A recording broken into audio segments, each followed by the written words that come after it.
Assalamualaikum warahmatullahi wabarakatuh. Perkenalkan, nama saya Rizka Latifah, NIM 220813111256 dengan prodi S1 Gizi, mata kuliah Dasar-Dasar Manajemen, dosen pengampu yaitu Ibu Syarifah Zuhra, SST, ME. Di sini saya akan membuat video presentasi mengenai manajemen dalam Al-Quran dan Hadis dan manajemen dalam peradaban Islam. Pengertian manajemen. Dalam sudut pandang Islam, manajemen diistilahkan dengan menggunakan kata al-dabbir atau pengaturan. Kata ini merupakan derivasi dari kata dabbarah atau mengatur yang banyak terdapat dalam Al-Quran seperti firman Allah Subhanahu wa Ta'ala dalam surah As-Sajdah ayat 5 yang artinya dia mengatur urusan dari langit ke bumi. Kemudian urusan itu naik kepadanya dalam satu hari yang kadarnya adalah 1000 tahun menurut perhitunganmu. Dari isi kandungan ayat di atas dapat diketahui bahwa Allah Subhanahu wa Ta'ala adalah pengatur alam, al-mudabbir, manajer. Keteraturan alam raya ini merupakan bukti kebesaran Allah Subhanahu wa Ta'ala dalam mengelola alam ini. Namun, karena manusia yang diciptakan Allah Subhanahu wa Ta'ala telah dijadikan sebagai khalifah di bumi, maka dia harus mengatur dan mengelola bumi dengan sebaik-baiknya, sebagaimana Allah mengatur alam raya ini. Nabi SAW bersabda, "Sesungguhnya Allah mewajibkan perbuatan yang dilakukan dengan baik dalam segala hal. Jika kamu membunuh binatang, maka lakukanlah dengan cara yang baik. Jika kamu menyembelih, maka sembelilah dengan cara yang baik. Pertajamlah alat potongnya, kemudian istirahatkanlah binatangnya." Mata-Nain, Muslim 1315, Tirmidzi 1329, Abi Daud 2432, Ibnu Majah 3161, Ahmad 16490, Darimi 1888. Kata ihsan dalam sabda tersebut bermakna melakukan sesuatu yang baik secara maksimal dan optimal. Bahkan dalam hadis itu dicontohkan pada penyembelihan binatang harus dilakukan dengan cara yang baik dan hati-hati dan dikaitkan dengan agama, yaitu harus disertai dengan asma Allah sebelum menyembelih. Jika tidak menyebutnya, maka penyembelihan tidak dianggap sah. Ini menunjukkan bahwa segala sesuatu tidak boleh gegabah dan melakukan sekehendak hati. Dengan binatang dan juga dengan musuh sekalipun umat Islam tetap dianjurkan berperilaku baik dan penuh etika, apalagi terhadap sesama muslim. Jika dikaitkan dengan manajemen pendidikan Islam, maka hadis tersebut menganjurkan pada umat Islam agar mengerjakan sesuatu dengan baik dan selalu ada peningkatan nilai dari jelek menjadi baik, dari baik menjadi lebih baik. Manajemen adalah melakukan sesuatu agar lebih baik. 2. Manajemen Rasulullah. Manajemen yang dilakukan oleh Rasulullah SAW tidak pernah terlepas dari yang namanya etika. Ketika etika yang dijalankan ini dilakukan sepenuh jiwa, maka akan membuat keuntungan yang banyak. Selain etika tersebut, Rasulullah mempunyai sifat yang sangat masyhur, yakni sidik, amanah, tabligh, dan fatona. Sifat-sifat inilah yang digunakan oleh Rasulullah SAW dalam semua perilakunya, termasuk menjalankan bisnis. Sirah Nabi menunjukkan bahwa Muhammad adalah seorang pedagang profesional.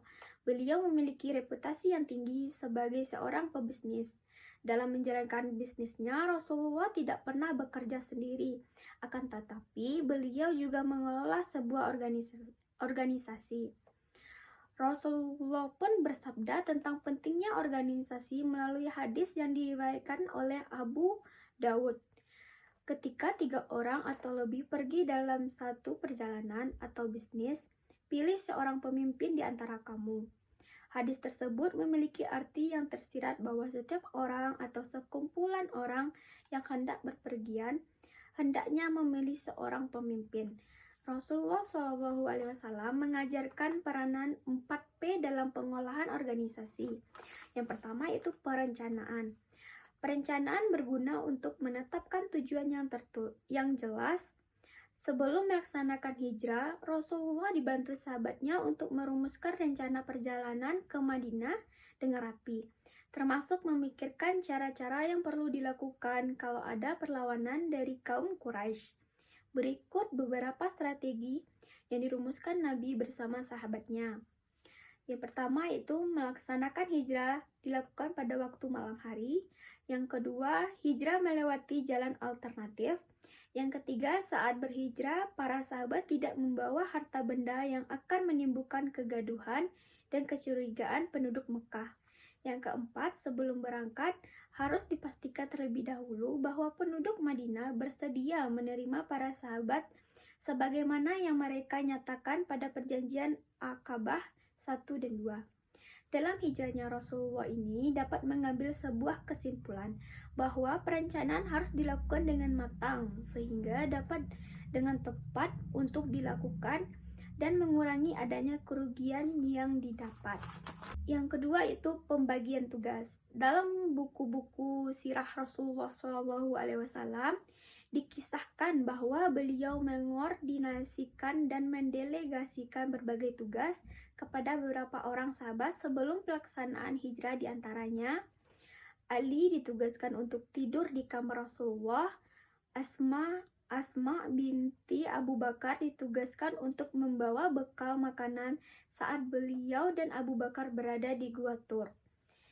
Golongan Ansyar juga ditugaskan untuk menyambut dan menjaga keselamatan golongan muhajirin yang ikut berhijrah ke Madinah. Dari penjelasan di atas, maka dapat kita simpulkan bahwa Rasulullah SAW tidak mengambil semua pekerjaan, akan tetapi mendelegasikan seseorang untuk menggantikan dirinya. Yang ketiga itu pemimpin. Pemimpin merupakan kunci utama keberhasilan sebuah organisasi. Oleh karena itu, seorang pemimpin harus memiliki pemahaman yang jelas terhadap visi dan misi organisasi atau visionari. Kedua, memiliki kemampuan dalam mempengaruhi orang lain. Yang ketiga, mempunyai kemahiran yang tinggi.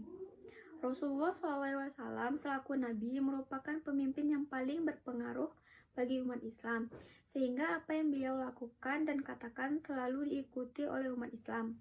Yang keempat yaitu pengawasan. Pengawasan adalah proses pengawasan kinerja sebuah organisasi. Caranya dengan mengevaluasi rencana awal dan kenyataan yang terjadi. Kalau ditemukan masalah, langkah-langkah perbaikan bisa dilakukan dengan cepat dan tepat. Oleh karena itu, dalam setiap pengawasan harus dibarengi dengan proses pemilihan solusi penyelesaian masalah yang terbaik. Setelah wafatnya Rasulullah SAW, banyak golongan yang mulai berselisih tentang siapakah yang pantas menggantikan Rasul sebagai pemimpin, dan dari semua golongan pun saling merasa bahwa mereka masing-masing pantas. Demi menghindari hal yang tidak diinginkan terjadinya, akhirnya Umar bin Khattab membait Abu Bakar As-Siddiq. Baiat adalah pengambilan janji atau sumpah atas tanggung jawab yang akan diembankan kepada orang yang dilantik. Pembaiatan Abu Bakar As-Siddiq disambut dengan baik oleh masyarakat. Maka resmi sejak pembaiatan itu Abu Bakar menjadi khalifah. Abu Bakar As-Siddiq memerintah selama 2 tahun, yaitu 11 Hijriah sampai 13 Hijriah, atau 632 sampai 634 Masehi. Pada masa kekhalifahan Abu Bakar, Umar bin Khattab mengusulkan pembukuan Al-Quran agar tetap terjaga mengingat banyaknya hufaz yang telah syahid, dibantu oleh Zaid bin Haritsah, sang sekretaris. Pembukuan Al-Quran ini adalah bukti besar terstrukturnya manajemen pengarsipan dan dokumentasi yang mana membawa manfaat seiring berkembangnya zaman.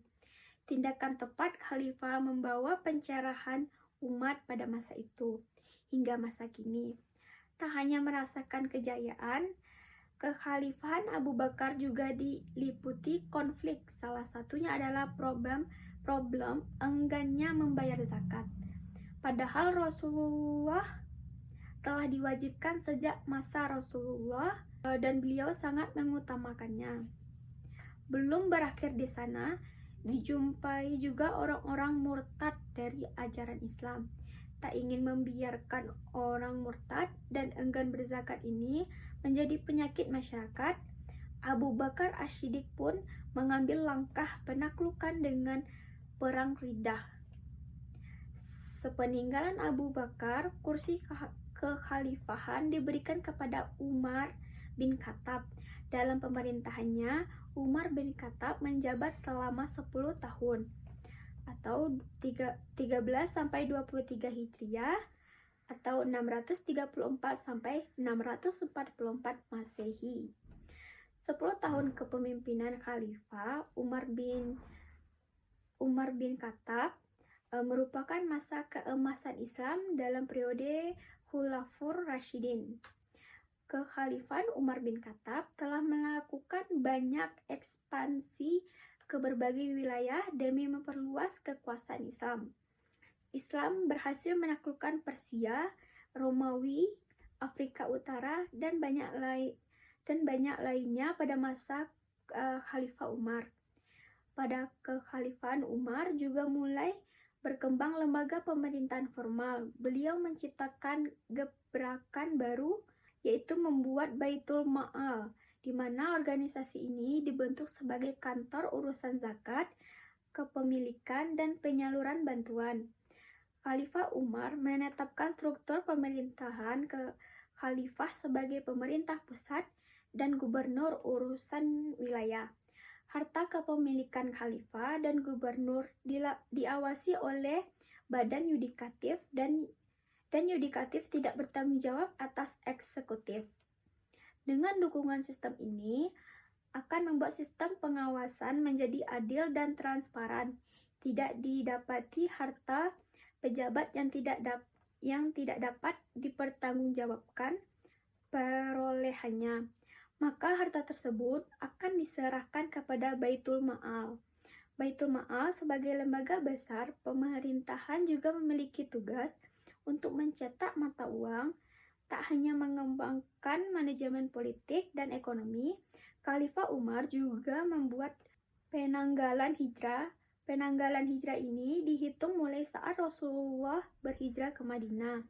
Dengan adanya sistem penanggalan, maka administrasi pemerintahan akan semakin rapi dan efisien. Sistem pendidikan dan pengetahuan juga dikembangkan pada masa ini. Tak ingin membiarkan umat terbelenggu dalam kejumutan, Khalifah Umar sangat peduli dengan pendidikan dan pengembangan ilmu pengetahuan. Sangat penting demi melahirkan generasi-generasi unggul penyongsong kepemimpinan umat. Masjid dijadikan tempat pendidikan dan Madinah adalah pusat pengetahuan, sehingga banyak pelajar muslim yang datang ke Madinah untuk menimba ilmu di sana. Umar bin Khattab wafat pada umur 64 tahun akibat penyerangan yang dilakukan oleh Abu Lu'lu'ah terhadapnya. Sebelum wafat, beliau membentuk Dewan Presiden untuk memusyawarahkan khalifah pengganti. Dewan Presidium tersebut beranggotakan Utsman bin Affan, Ali bin Abi Thalib, Tolha bin Ubaidillah, Zubair bin Awan, Sa'd bin Abi Waqqas, dan Abdurrahman bin Auf. Setelah bermusyawarah, Dewan Presidium menetapkan keputusan dengan menjadikan Utsman bin Affan sebagai penerus kekhalifahan. Utsman bin Affan dengan kepribadian yang lemah lembut merupakan khalifah Khulafaur Rasyidin dengan masa pemerintahan terpanjang, yaitu 12 tahun, 24 sampai 36 Hijriah atau 644 sampai 656 Masehi. Di 6 tahun pertama, pemerintahan Khalifah Utsman mengalami kemajuan yang baik. Namun menginjak di 6 tahun kedua mengalami kemunduran karena banyaknya tuakan konflik antar kaum dan golongan. Oleh karena adanya berbagai macam perbedaan aksen dalam pengucapan, ditemukan pelafalan Al-Quran yang tidak sesuai. Untuk menghindari kesalahan baca pada Al-Quran, yang dapat mengubah makna bacaan, maka dibuatlah ketentuan tanda baca pada Al-Quran. Tak ingin menimbulkan perseteruan, Utsman bersama para sahabat memutuskan untuk mengganti seluruh Al-Quran yang tersebar di kalangan masyarakat dengan Al-Quran cetakan baru yang telah disempurnakan tanda bacanya, sekaligus membakar cetakan lama agar tidak lagi ada fitnah. Cetakan Al-Quran tersebut lalu diberi nama Al-Quran Utsmani karena diterbitkan pada masa Khalifah Utsman. Bahkan Utsman juga berinisiatif membakar mushaf yang disimpan Hafsah, istri Rasulullah. Kiat-kiat tersebut adalah upaya Khalifah untuk menjaga kemurnian dan kesempurnaan Al-Quran. Al-Quran Utsmani inilah yang hingga saat ini masih kita gunakan dan manfaatkan. Pada 6 tahun kedua masa pemerintahan Utsman bin Affan, terjadi konflik penentangan nepotisme. Isu ini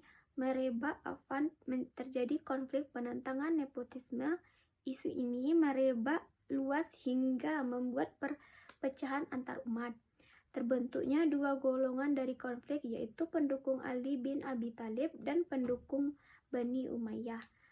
Hal ini dikarenakan adanya kebijakan perubahan penyusunan pejabat negara yang notaben diisi oleh kalangan kerabat dekat Utsman bin Affan, yang membuat meledaknya oposisi dan penentangan. Khalifah Utsman dengan segenap kelembutan hatinya tentu telah memikirkan solusi terbaik untuk mengatasi problem ini tanpa menyakiti pihak manapun. Utsman melakukan musyawarah pada aparatur negara dan menindak investigasi. Klarifikasi dan permohonan maaf telah dikhutbahkan di depan seluruh umat, tapi sayangnya hal itu belum meredakan fitnah-fitnah dan cacian yang dilontarkan pada beliau. Konflik diplomasi ini terus memanas hingga berujung maut pada tahun 36 Masehi. Khalifah Utsman ditikam oleh penentangnya, Abdullah bin Saba. Keberlangsungan konflik ini tak redam dan hilang begitu saja setelah kematian Utsman bin Affan. Masalah ini masih terus berlangsung dan malah bertambah parah, bahkan periode terus berlanjut dan malah bertambah parah hingga periode khalifah selanjutnya, Ali bin Abi Thalib, mendapat mandat untuk menjadi penerus tahta kekhalifahan. Ali mendapat banyak dukungan dari para sahabat, kaum muhajirin dan kaum Ansar. Sahabat pertama yang membaiat Ali adalah Talha bin Ubaidillah, kemudian diikuti oleh Zubair bin Awwan. Khalifah Ali memegang masa pemerintahan selama 6 tahun, 35 sampai 40 Hijriah, 655 sampai 660 Masehi. Di awal pemerintahannya, Khalifah Ali mendapati masa-masa yang sulit akibat pergolakan bawaan dari masa sebelumnya. Beliau diangkat oleh Utsman. Beliau berusaha mengatasi dengan mencabut pejabat-pejabat yang dulunya diangkat oleh Utsman. Untuk mengobati perpecahan umat, Ali mengambil alih tanah yang pernah dihadiahkan Utsman kepada penduduk untuk dijadikan aset negara. Selain itu, Khalifah Ali juga mengembalikan sistem administrasi perpajakan dan tata negara agar terus terjalan sebagaimana mestinya. Di tengah recovery pertahanan kehidupan bernegara, Khalifah Ali dihadapkan perang Jamal, dipelopori oleh kerabatnya sendiri, Aisyah istri Rasulullah SAW bersama Talha dan Zubair. Bukan tanpa alasan Aisyah memerangi Khalifah Ali, melainkan beliau ingin menuntut darah Utsman yang sampai saat itu belum juga mendapat titik terang dan keadilan atas terbunuhnya Utsman. Perang Jamal dimenangkan oleh Ali dan menewaskan Talha dan Zubair. Tanpa mengurangi rasa hormat, Ali mengantarkan Aisyah menunggangi unta pulang ke Madinah. Tak cukup dengan perang Jamal, Muawiyah menentang Ali dan melancarkan pertempuran yang dinamakan Perang Siffin. Perang sengit antar pasukan yang sama-sama kuat dan tangguh tidak dapat diselesaikan dan berakhir dengan arbitrase atau penyelesaian masalah dengan dihadirkan pihak ketiga yang bersifat netral.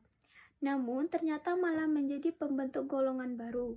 Dari pecahnya perang Siffin muncullah 3 golongan. Muawiyah, orang yang mendukung Muawiyah, Syi'an, pengikut Abdullah bin Saba yang menyusup barisan tentara Ali, dan Khawarij, orang yang keluar dari barisan Ali. Buah dari perperangan itu membuat pasukan Ali melemah, tatanan politik dan militer menjadi berantakan dan semakin timbul banyak fitnah. Pada tahun ke-40 Hijriah, Ali dibunuh oleh Abu Muljam, salah satu pengikut Khawarij. Terbunuhnya Ali menjadi penutup masa kekhalifahan Khulafaur Rasyidin dan diteruskan oleh Bani Umayyah. Pada abad ke-20, seorang industriwan Prancis bernama Henry Fayol 1841-1925 yang dikenal sebagai manajemen Islam klasik. Henry Fayol sendiri dalam banyak tipologi ditempatkan di fase organisasi klasik. Terlepas dari penempatan tersebut adalah kenyataan bahwa Fayol adalah orang yang hidup semasa dengan Taylor. Karena alasan itu sangat tepat jika posisi Fayol kemudian ditempatkan pada fase manajemen ilmiah Islam. Fayol adalah orang yang pertama mengelompokkan kegiatan manajerial dalam 4 fungsi manajemen Islam, yaitu perencanaan, pengorganisasian, pengarahan, dan pengendalian. Selain itu, Henry Fayol juga menggagas 14 prinsip manajemen yang merupakan dasar-dasar dan nilai yang menjadi inti dari keberhasilan sebuah manajemen Islam. 14 prinsip manajemen Islam tersebut adalah yang pertama itu pengembangan kerja, yang kedua wewenang, yang ketiga disiplin, yang keempat kesatuan perintah, yang kelima kesatuan pengarahan, yang keenam meletakkan kepentingan perseorangan di bawah kepentingan umum, yang ketujuh balas jasa atau imbalan, yang kedelapan sentralisasi, yang kesembilan lantai sklar atau hierarki, yang ke-10 order atau susunan, yang ke-11 yaitu keadilan, yang ke-12 yaitu stabilitas, staf organisasi, yang ke-13 adalah inisiatif, yang ke-14 yaitu spirit the corps, semangat corps. Sekian presentasi dari saya. Kalau ada salah dan salah saya mohon maaf. Saya sudah dengan Assalamualaikum warahmatullahi wabarakatuh.